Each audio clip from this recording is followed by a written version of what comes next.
Picture this, a strip of land smaller than Manhattan, sitting alone in the Persian Gulf, surrounded by hostile waters. And right now, American troops might be heading straight for it. This is Kharg Island, and it could be the most dangerous decision of Donald Trump's presidency. First, why does this island even matter? 90%.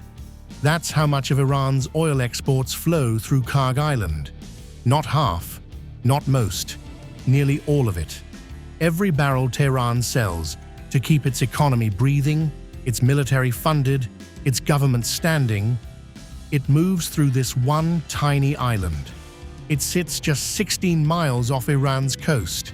Deep water on all sides, deep enough for the world's largest supertankers, the ones too massive to dock anywhere else on Iran's shallow coastline. That's not geography, that's a choke point, a jugular. And Trump knows it. US forces already struck Kharg in mid-March. Trump said they totally obliterated every military target on the island. But obliterating targets and controlling territory, those are two very different things. Now he wants the island itself. Here's what's being planned. 2 Marine contingents, potentially arriving in the region within days. Thousands of airborne troops being positioned across the theater. The Pentagon drawing up options. And at the center of all of it, one question. Do you send Americans onto that island? Militarily, the answer is probably yes, they could take it. US forces have the training, the firepower, the coordination to seize Kharg relatively fast. That part isn't really in doubt. What comes after, that's where it gets dark.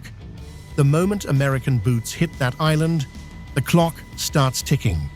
Iran still has ballistic missiles, it still has attack drones, and increasingly, it has something far harder to defend against. Small, cheap, camera-guided first-person view drones, the kind being used by the millions in Ukraine, weighing almost nothing, costing almost nothing, but perfectly capable of killing. Analysts at the Foundation for Defense of Democracies spell out exactly what happens next. Iranian forces strike. They film it. American service members dying, on camera, online, everywhere, weaponized as propaganda, broadcast into every living room on Earth. That's not a worst-case scenario. That's the strategy. And the waters around the island, they become a battlefield too.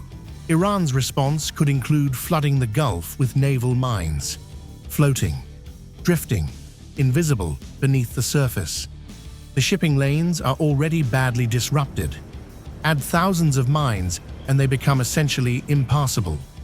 Trump's entire calculation, seize the island, pressure Iran, reopen the Strait of Hormuz, win at the negotiating table, could unravel completely. Instead of forcing Iran's hand, taking Kharg could harden it. General Joseph Votel commanded US Central Command. He knows this region better than almost anyone alive. His assessment? You'd need 800 to 1,000 troops on the island.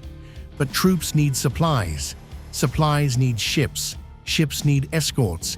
Escorts need protection. Every link in that chain becomes a target, floating in waters Iran knows better than we do. His conclusion? Taking Kharg would be, in his words, kind of an odd thing to do. Other analysts are blunter. This operation, they say, is more likely to expand and extend the war than end it. And with midterms approaching, and this conflict already bleeding support at home, a prolonged, casualty-heavy occupation of a Gulf island is the last image Trump can afford. So here is where we stand tonight.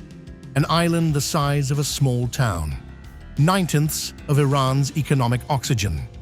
Marines on the move. Airborne troops being staged. A president who wants a victory, decisive, fast, and clean. But wars rarely cooperate with presidential timelines. Kharg Island could hand Trump his defining moment. a stranglehold on Iran's economy, leverage no sanctions regime has ever achieved. Or it could hand him something else entirely, a foxhole America can't get out of, in waters it can't control, against an enemy with nothing left to lose. The troops are moving, the decision is coming, and the Gulf is waiting.